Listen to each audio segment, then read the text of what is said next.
Bonjour tout le monde. Donc aujourd'hui je voulais vous parler du mécanisme de défense, de l'autoprotection. Je ne sais pas si vous avez vu mes différentes publications cette semaine où j'en parlais justement. Qu'est-ce que c'est qu'un mécanisme de défense? Un mécanisme de défense, en fait, c'est comme une arme que vous allez mettre en place parce que vous vous êtes senti en danger à un instant T.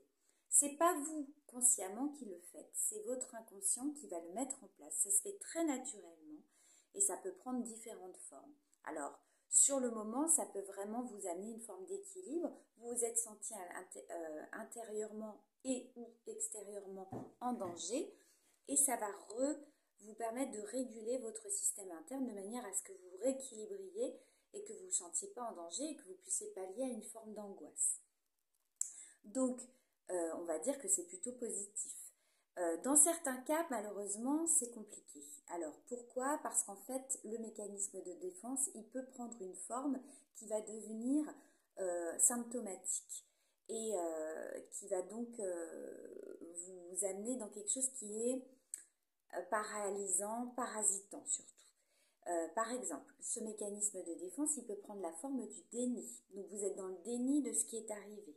Votre inconscient vous dit tout va bien, ça n'est pas arrivé, ou c'est arrivé mais tu gères, même si ce n'est pas le cas.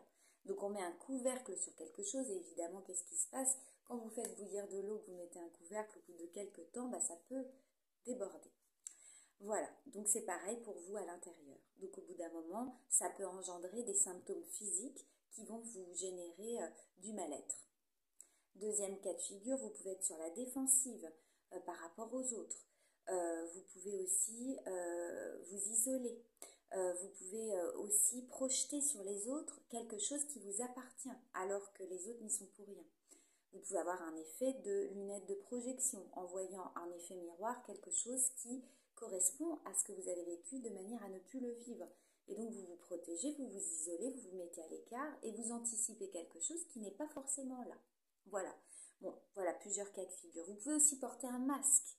Un masque, c'est-à-dire le masque du sourire. Derrière, ça va pas, mais j'ai un masque. Je souris. Les gens ne voient pas que je vais mal.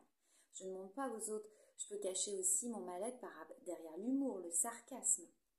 Voilà, etc., etc. Vous avez compris un peu l'objectif. Enfin, l'idée.